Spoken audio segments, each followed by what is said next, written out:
నమస్తే ప్రసన్న గారు. నమస్తే. చాలామంది పిల్లలు ఎగ్జామ్స్కి సంబంధించిన ఫియర్తో ఎగ్జామ్స్ని సరిగా అటెంప్ట్ చేయలేరు. చాలామంది పేరెంట్స్కి ఇది ఒక పెద్ద టాస్క్ అండి. ఆఫీసెస్కి సంబంధించిన టైమింగ్ కూడా కొంచెం తగ్గించుకొని ఎస్పెషల్లీ ఈ మార్చ్ అండ్ ఫెబ్ ఎండ్ని కూడా ఎప్పుడు కూడా వాళ్ళతో టైం కేటాయించాలని చూస్తూ ఉంటుంటారు. ఎగ్జామ్స్కి సంబంధించిన యాంగ్జైటీ ఉన్న పిల్లలకి అండ్ ఎగ్జామ్స్ వస్తున్నాయి సరిగా పర్ఫామ్ చేయలేమేమో అన్న భయం ఉన్న పిల్లలకి మనం ఎటువంటి టిప్స్ ఇవ్వచ్చు, ఆ ప్రిపరేషన్ ఏ విధంగా చేసుకుంటే బెటర్ అంటారు? ఎగ్జామ్స్ సమయం వచ్చింది అంటే ప్రతి ఇంట్లోనూ high alert. Almost Sankranti holidays అయ్యే వరకు కూడా చాలా కూల్గా వెళ్ళిపోతూ ఉంటుంది అకాడమిక్ ఇయర్ అంతా కూడా, ఇంట్లోనూ స్కూల్లోనూ కూడా. వన్స్ హాలిడేస్ అయ్యాయి అన్న తర్వాత నుంచి పేరెంట్స్లో ఒక రకమైన కంగారు మొదలవుతుంది. అసలు వీడి సంవత్సరం అంతా ఏమైనా చదివాడా, అసలు ఎగ్జామ్స్ ఎలా రాస్తాడో, అసలు ఏమైనా మార్క్స్ వస్తాయా, పాస్ అవుతారా, ప్రమోట్ అవుతారా అనే కంగారు మొదలైపోతుంది. ఇంకా ఆ ఫ్రస్ట్రేషన్ అంతా కూడా పిల్లల మీద చూపిస్తూ ఉంటారు. ఇంకా పిల్లలు ఆ టైంలో అలా ఒక చోట కూర్చొని నవ్వుతున్నా కూడా ఎప్పుడు చూసినా నవ్వుతూనే ఉండి, ఇంకా బుక్స్ తీయకు, చదవద్దు, ఎగ్జామ్స్ వస్తున్నాయా అన్న కొంచెం కూడా భయం లేదు. ఇంకా వాళ్ళకున్న ప్రెషర్ అంతా కూడా పిల్లల మీద ఈ విధంగా చూపిస్తూ ఉంటారు అన్నమాట. కొంతమంది అయితే అరవడం, కొట్టడం, బెదిరించడం కూడా ఇలాంటివి చేస్తూ ఉంటారు. పేరెంట్స్ ముఖ్యంగా గుర్తుపెట్టుకోవాల్సింది ఏంటి అంటే ఎగ్జామ్స్ అనేవి పిల్లల అకాడమిక్స్కి మాత్రమే కాదు, అక్కడ పిల్లల యొక్క ఎమోషన్స్కి ఇంకా పేరెంటల్ సపోర్ట్కి కూడా పరీక్షే. ఎలా అంటారు? ఇప్పుడు పిల్లలు ఎమోషన్స్ ఎలా ఉన్నాయి, అసలు వాళ్ళ సిచ్యువేషన్ని ఎలా హ్యాండిల్ చేయగలుగుతున్నారు అనేది కూడా ఎగ్జామ్స్ టైంలో బయటపడుతుందా లేదా. అలాగే పేరెంట్స్ ఆ త్రూ అవుట్ ద ఇయర్ అసలు వాళ్ళకి ఏ విధంగా సపోర్ట్ చేశారో, ఒక కాన్సెప్ట్ నేర్చుకోవడంలో పేరెంట్స్ సపోర్ట్ ఎంతవరకు ఉంది, అసలు వాళ్ళకి అర్థం కానిది ఏదైనా పేరెంట్స్ పక్కన కూర్చోబెట్టి చదివించారా లేదా అన్నది కూడా చెక్ చేసుకోవడమే కదా.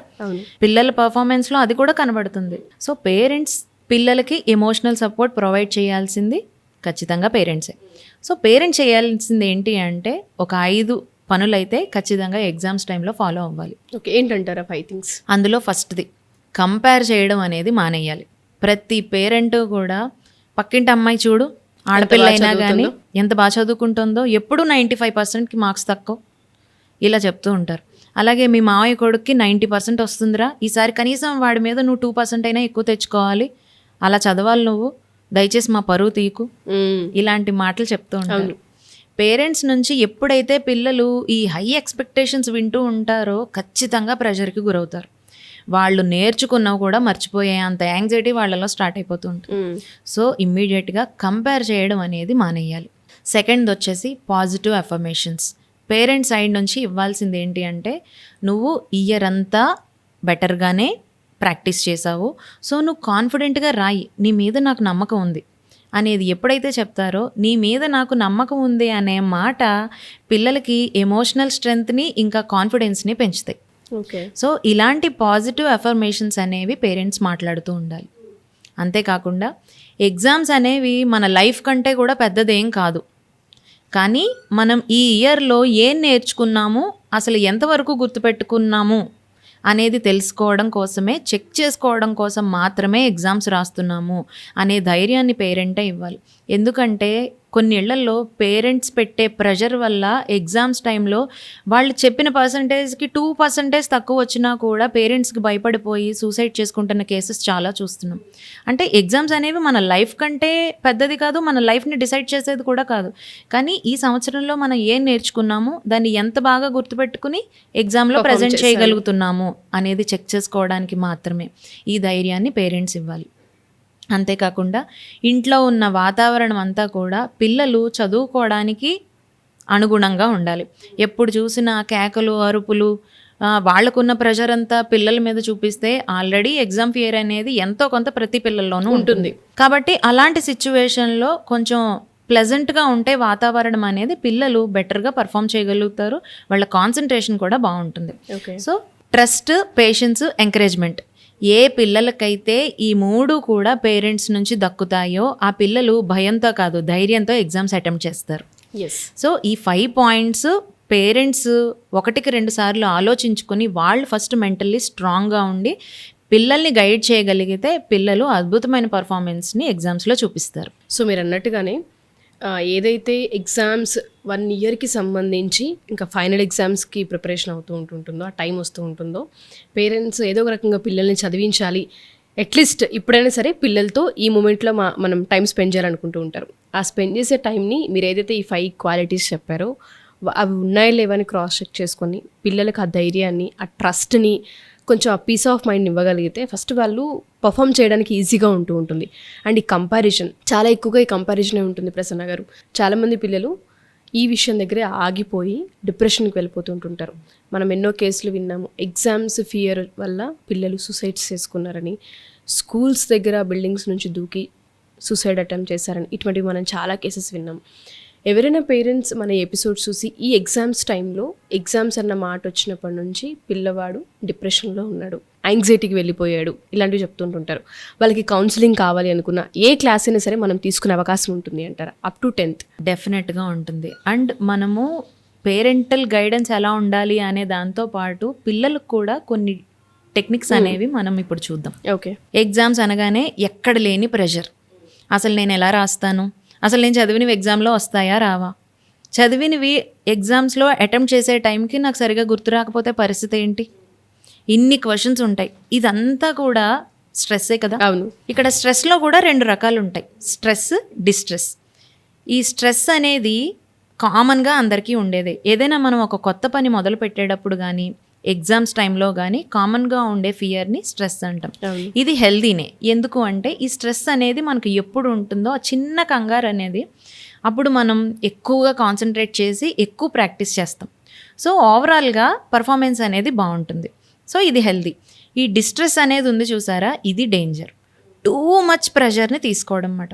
ఇది ఇంక ఏ రేంజ్లో ఉంటుంది అంటే పిల్లలకి హాల్ టికెట్ నెంబర్ నేను ప్రాపర్గా వేసానా లేదా, వెయ్యగలనా మర్చిపోతానా, అంత అన్ని డిజిట్ నెంబర్ అనే క్వశ్చన్ దగ్గర నుంచి ఇంకా ఫైనల్గా అది ఎక్కడి వరకు ఉంటుందంటే ఎగ్జామ్ పేపర్ కరెక్షన్ చేసేవాడు వాడి మూడ్ స్వింగ్స్ ఎలా ఉంటాయో, నా పేపర్ కరెక్షన్ చేసేటప్పుడు వాడి మూడ్ బాగోకపోతే ఇంతవరకు ఉంటుంది. అంటే ఎంత ఓవర్ థింకింగ్ అది. మధ్యలో ఎన్ని క్వశ్చన్స్ ఉంటాయి, అసలు నేను చదివింది పేపర్లో రాకుండా అవుట్ ఆఫ్ సిలబస్ వస్తే పరిస్థితి ఏంటి, ఇన్ని క్వశ్చన్స్, ఇదంతా ప్రెషరే కదా. కొన్నిసార్లు మనం రాసే పెన్నుకి సంబంధించి కూడా ఫియరే వాళ్ళకి. ఎన్ని రకాల భయాలు ఉంటాయి. హ్యాండ్ రైటింగ్ గురించి భయపడుతూ ఉంటారు, ఇబ్బంది పడుతూ ఉంటారు. 1 కాదు 2 కాదు, ఇంకా ఆన్సర్ షీట్ కరెక్షన్ చేసేవాడి గురించి కూడా మనమే ముందుగా ఓవర్ థింకింగ్ చేసేసి డిసైడ్ అయిపోవడం. ఇంత ప్రెషర్ ఉంటుంది. ఫస్ట్ పిల్లలు తెలుసుకోవాల్సింది ఏంటి అంటే మనం ఇప్పుడు రాసే ఎగ్జామ్ మన లైఫ్ని డిసైడ్ చేసేది కాదు, కానీ మనం ఈ ఇయర్లో ఏం నేర్చుకున్నాము అనేది తెలుసుకోవడానికి. అంతే తప్ప అది కూడా ఏం తెలుసుకోవాలి వీళ్ళు, ఈ ఇయర్లో మనం ఈ అకాడమిక్ ఇయర్లో మనం నేర్చుకున్న టాపిక్స్ ఏవైతే ఉంటాయో దాని ఎక్స్టెన్షన్ నెక్స్ట్ ఇయర్లో ఉంటుంది. సో బేసిక్స్ అనేవి ప్రాపర్గా ఉంటేనే నెక్స్ట్ ఇయర్ని మనం ఈజీగా హ్యాండిల్ చేయగలుగుతాం. ఎప్పుడైతే ఈ పాయింట్ పిల్లలు అర్థం చేసుకుంటారో ఎక్కువగా స్ట్రెస్ తీసుకోరు, అర్థం చేసుకుని చదవడానికి ట్రై చేస్తూ ఉంటారు. ఇక్కడ ఇంకొక పాయింట్ ఏంటి అంటే 40 minutes చదివిన తర్వాత ఒక 10 minutes షార్ట్ బ్రేక్ అనేది అవసరం. ఎందుకు అంటే చాలామంది పిల్లలు 2 hours 3 hours ఒకటే సబ్జెక్ట్ని తీసుకొని రాడ్ లెర్నింగ్ చేస్తూ ఉంటారు. అక్కడ ఏం జరుగుతుంది అంటే అసలు బేసిక్గా మన బ్రెయిన్ 40 minutes కంటే కూడా ఏ కాన్సెప్ట్ని నేర్చుకోవడానికి ఇష్టపడదు, అది రెడీగా ఉండదు. మనం దాన్ని ఓవర్గా ప్రెషర్ చేస్తున్నాం. మనం నేర్చుకున్న దాన్ని మెమరీ ప్రాసెస్ చేయడానికి కూడా ఒక 5 minutes 10 minutes బ్రేక్ అనేది అవసరం. సో 40 minutes చదివితే 10 minutes బ్రేక్ అనేది కంపల్సరీ. దానివల్ల నువ్వు ఫిజికల్గాను రిలాక్స్ అవుతావు, మెమరీ అనేది కూడా స్ట్రెంగ్తన్ అవుతూ ఉంటుంది. సో ఈ షార్ట్ బ్రేక్ అనేది పెట్టుకోవాలి ఖచ్చితంగా. రాడ్ లెర్నింగ్ బట్టి చదివే కంటే కూడా అర్థం చేసుకుని చదవడం అనేది అవసరం. చాలామంది పిల్లలు ఒక 10 marks క్వశ్చన్ ఉంది అనుకోండి, పాయింట్ వైజ్ చదువుతూ ఉంటారు. 10 points వైజ్ చదువుతూ ఉన్నప్పుడు ఒక 3rd point తర్వాత 4th point మర్చిపోయామో అనుకోండి, ఎప్పుడైతే బట్టి పట్టామో ఆర్డర్లోనే పడతారు కదా బట్టి, ఆ 4th point గుర్తు రాలేదు అంటే ఇంక 5th point 6th point ఇవన్నీ ఎగిరిపోయినట్టే. ఇంకా 4th point దగ్గరే స్ట్రక్ అవుతారు, ఇంకా అది రాదు. సో మిగతా మార్క్స్ అన్ని ఇంకా ఆ క్వశ్చన్కి మార్క్స్ పడవు. ఇంకా అందుకని ఎప్పుడైతే అర్థం చేసుకొని చదువుతారో ఇంకా అది ఓన్గా వాళ్ళకి అర్థం అవుతుంది కాబట్టి ఆ పాయింట్స్ గుర్తు రాకపోయినా ఓన్గా రాసే ఛాన్స్ ఉంటుంది. కాన్సెప్ట్ అర్థమైనప్పుడు ఓన్గా మనం ఎలా అయినా దాన్ని రాసుకోవచ్చు. సో బట్టి చదవడం కంటే కూడా అర్థం చేసుకొని చదవడం అనేది అవసరం, చాలా ఇంపార్టెంట్. అండ్ స్లీప్ ప్యాటర్న్ ఎలా ఉండాలి అంటే ఖచ్చితంగా 7 hours స్లీప్ అనేది అవసరం. స్లీప్ అనేది మన మెమరీని స్ట్రెంగ్తన్ చేస్తుంది. సో మనం చదువుకున్నదంతా కూడా సమయానికి గుర్తు రావాలి అంటే మన బ్రెయిన్కి స్లీప్ అనేది చాలా అవసరం. చాలా సందర్భాల్లో ఎగ్జామ్స్లో మర్చిపోవడానికి రీజన్ ఏంటి అంటే రాత్రంతా మేల్కొని చదివేస్తూ ఉంటారు పిల్లలు, టైంకి గుర్తురాదు, ఎంత చదివినా కూడా ఆ టైంకి గుర్తురాదు. సో ప్రాపర్ స్లీప్ అనేది కూడా మన బ్రెయిన్కి అవసరం. 7 hours స్లీప్ అనేది మినిమం ఉండాలి ఎగ్జామ్స్ టైంలో పిల్లలకి. ఓకే. దాంతోపాటు 15 minutes మెడిటేషన్ డైలీ మార్నింగ్ లేవగానే 15 minutes మెడిటేషన్ అనేది చేయడం వల్ల మన కాన్సన్ట్రేషన్ లెవెల్స్ అవి పెరుగుతూ ఉంటాయి. ఎప్పుడు కూడా కామ్గా ఉన్న మైండే మిరాకిల్స్ చేయగలదు. ఎస్. ప్రెషర్లో ఉన్న మైండ్ ఏమీ చేయలేదు, ఇంకా మనకి యాంగ్జైటీని పెంచుతుంది తప్ప దానివల్ల మనం ఏం చేయాలనుకుంటున్నామో అది చేయలేము. ఎప్పుడు కూడా కామ్ మైండ్తో ఉన్న బ్రెయినే మిరాకిల్స్ చేయగలదు. సో మెడిటేషన్ అనేది కూడా అవసరం ఎగ్జామ్స్ టైంలో ఎస్పెషల్లీ. అండ్ వాటితో పాటు 2 పాజిటివ్ అఫర్మేషన్స్ స్ట్రాంగ్గా, నేను బాగా ప్రిపేర్ అయ్యాను so I will give my best, ఇది ఖచ్చితంగా ప్రతి పిల్లలు అనుకుని తీరాలి. ఎప్పుడైతే ఈ రెండు స్టేట్మెంట్స్ స్ట్రాంగ్గా నమ్ముతామో, గట్టిగా అనుకుంటామో మనకున్న కాన్ఫిడెన్స్ రెట్టింపు అవుతుంది, పర్ఫార్మెన్స్ అనేది అద్భుతంగా ఉంటుంది. ఇప్పుడు మనం డిస్కస్ చేసిన పాయింట్స్ అన్నిటిని కూడా మన బ్రెయిన్ ఫాలో అవ్వాలి అని సిద్ధపడుతూ ఉంటే మనకి ఒక భూతం ఒకటి మన మైండ్లో తిరుగుతూ ఉంటుందన్నమాట, అదే మొబైల్. ఎస్. ఈ డిజిటల్ డిస్ట్రాక్షన్ అనేది ప్రతి పిల్లల్లోనూ కామన్గా ఉండేది. దానికి మనం ఈ ఫాస్టింగ్ అనేది పిల్లలతో ఖచ్చితంగా చేయించాలి. ఒక్క 2 months ఎలక్ట్రానిక్ గ్యాడ్జెట్స్ అన్నిటిని కూడా పక్కన పెట్టేసి పర్ఫామ్ చేయగలిగితే పిల్లలకి ఆ డిస్ట్రాక్షన్స్ ఎప్పుడైతే ఉండవో కంప్లీట్గా స్టడీస్ మీద ఫోకస్ చేయగలుగుతారు. దీనికి పేరెంటల్ సపోర్ట్ అవసరము, పిల్లలు కూడా కొంచెం స్ట్రాంగ్గా దీని మీద ఫిక్స్ అవ్వాలి. ఒక్క 2 months కష్టపడితే మంచి రిజల్ట్ని చూస్తారు. ఓకే.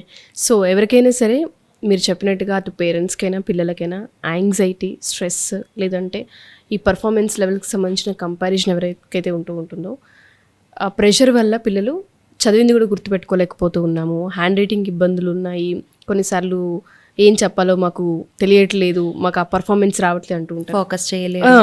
వీళ్ళందరికీ ఏదైనా కౌన్సిలింగ్ కావాలి అనుకున్న ఎగ్జామ్స్ టైంలో మనం తీసుకునే అవకాశం ఉంటుంది ప్రసన్న గారు? డెఫినెట్గా ఉంటుంది. ఎందుకంటే చాలామంది పిల్లలు పేరెంట్స్కి సపోర్ట్ చేయరు అండ్ పేరెంట్స్ కూడా పర్టికులర్గా ఈ టైంలో వాళ్ళకి టైం కేటాయించే అంత పాసిబిలిటీ ఉండదు.